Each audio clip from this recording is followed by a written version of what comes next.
I just wanted to quickly share a video by Corey Kell from his YouTube channel called Corey iFish. I recommend you head over to his channel, subscribe, and ask your legitimate questions there. I'll have a link in the description. I also recommend Corey Kell's website, flatearthintel.com. It is full of many diagrams and explanations that will be helpful for vetting and analyzing Corey's big claim that the degrees of the movement of the sun prove the Earth is flat. Enjoy his video.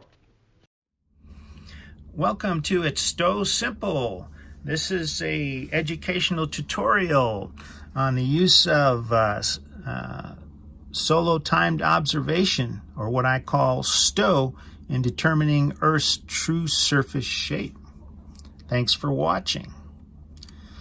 What is solo timed observation, or STO? It's the simple act through visual lines of orientation, first from 90 degrees to an object from the observer. This initial observation starts the designated time, and that's going to be we're going to have 3-hour time mark. Then measure the angle of the reading from 90 degrees to the object at the designated elapsed time to record angle.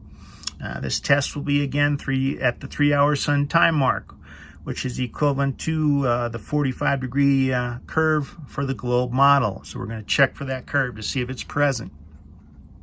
The learning objective. This is a knowledge sharing educational tutorial on the use of STO, triangulation methodology using direct sun angle to determine by direction, distance, location, Earth's true surface shape.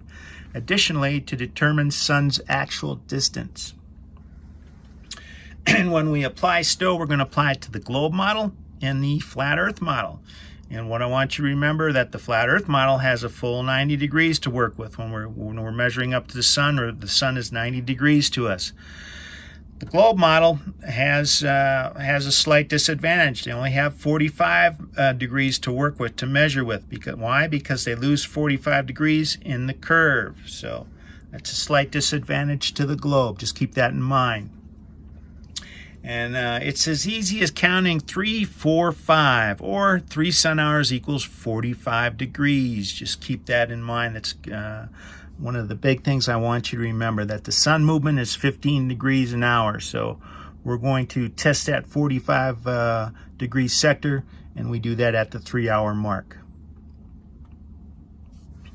And how do we break those sectors down? Here on the globe model, we have 8 sectors, or 8 45-degree sectors. Mostly what you find on the internet. The globe, what they say, the circumference is about 24,901 miles.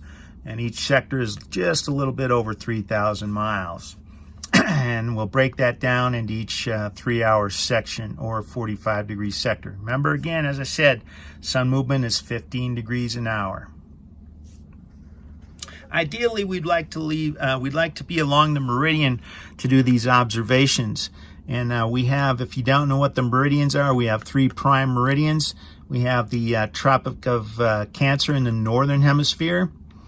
And then we have the equator, which is the central meridian. And then we have the Tropic of Capricorn in the southern hemisphere. And again, you want that observer to be on one of those meridians when the sun is located optimally at that location. And for example, the Tropic of Cancer in the northern hemisphere would be 21 June 2000. This year, the sun is going to be directly over that meridian. So that observer, if they were located on the Tropic of Cancer, you first start your observation at the 90-degree mark, then 3 hours later get your measurement. And you'll find out your surface angle real quick from that measurement. And what's the effect of the sun if you're the effect of your reading if you're off one of those meridians? As I said, you can do this anywhere in the world, but then you're going to have effects which can alter your reading. To give you an example, we're in Kabul, Afghanistan. So we are right now, the sun is in the southern latitude to us from 90 degrees. So we'll get an angle reading a little less than what we should get if we were located along a prime meridian when the sun is located along that prime meridian. So just take that into consideration. And the same thing would happen if you were in the south, in the southern latitudes, and the sun was to your north. same effect. And just for this example, I've used from the 90 degree or mid-noon, that sun could be 85 degrees or 5 degrees difference off of a perfect 90 degree angle. So that would affect your reading.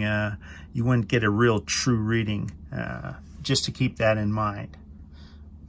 And some people will mistake this as a curve, and it's not. It's just sun location. And what's the real objective here? The real objective is, I coin it taking the Black Queen, or removing the heliocentric model long-distance game piece off the board, and that's the Black Queen. If you're familiar with chess, you know that queen can do a lot of damage long-distance-wise, and it can move anywhere on that chessboard. And we want to bring that sun back in from what science says is 93 million miles back into just a little over 3,000 miles, and we can show that used through STO. Very simple. Our ongoing operation, Operation Resolute's time, we initiated in February 2000. We started measuring sun angle, and we've got some pretty significant findings as a result of significant angles that we're just under 6,000 feet to the sun in May, readings that exceed just over the 50 degree mark at the 3-hour timed STO observation event. In other words, a solo timed observation event. The significance is that if we apply these readings to the globe model, the Earth's said curve does not show. If the Earth's curve were to be present, readings should be in the high 30 degree to low 40 degree range at the 3-hour mark during this time, and that's what it should really be. And again, it's up in the 50s, with the peak reading near 45 degrees on or about 21 June 2020. This is not the case with the current readings exceeding 50 degrees. So again, from our readings up here in Kabul to the sun, the curve is not showing itself, or the curve is not present. We've exceeded 45 degrees. I've had to develop a handy device I call the Marks device, and this positioning device, we can position it over our survey point, or point of observation, where we want to start our observation for the sun. And this is really critical. We need to know where our point or our axis of observation starts when we start observing the sun. And this device can be shifted into different designated locations. Ideally, we want to be close to noon as possible. We don't have to be at noon, but ideally we want to be close as possible. Again, and this device is a small piece of wood with a center hole and some lines strung across the center, and the line casts that shadow and gives us a perfect 90 degree north-south grid line. And this this device is oriented north. It's oriented north. And again, this can be shifted in different locations. And just to show you what it actually looks like, again, this is a 6 by 18 inch piece of cut plywood. There's a center hole cut in about 1 inch. You can fit a bottle cap through the center of it, or just to be able to identify your survey point marker on the ground. You set that center mass of that, orient it north, and when the sun casts its shadow on it, it'll move that shadow, and then when the sun is 90 degrees position, that shadow line will be center of that cut hole piece, or right over your survey point. Very effective and efficient tool. And I said this can be moved around to where you want on your survey points, but keep it oriented north. STO and the globe model. Just to go over the STO and the globe model real quick here. Again, 90 degrees is our angle that we work with, and that 90 degrees is from the observer to the sun, or the end of the orienting line. So we have up to 90 degrees measurement. Now remember, on the globe model, we lose 45 degrees on the curve at the 3-hour mark. So we only have 45 degrees to work with. And once we hit 45, we're in lines of parallel. Okay. If you believe you can see 93 million miles, and your ultimate reading is 45 degrees, or line of parallel directly into the sun. And again, our elevation right now is just under 6,000 feet, but ideally you want to do this at or near sea level, right about 1 meter. And again, any reading that exceeds 45 degrees means no curve. And here's an example. If we exceed that 45 degree reading, if we go into the 50s, which we are right now, we get a reading of 55 degrees from the observer. That puts us over 10 degrees and puts us at 100 degrees total reading. It exceeds the 90 degree mark. Remember, the total composite reading cannot exceed 90 degrees. We only have 90 degrees to work with, especially on the globe model. And what happens when we exceed it? This is what happens. And again, this is what I talked about. The observer is observing on the sun's center mass, so we're using half sun width.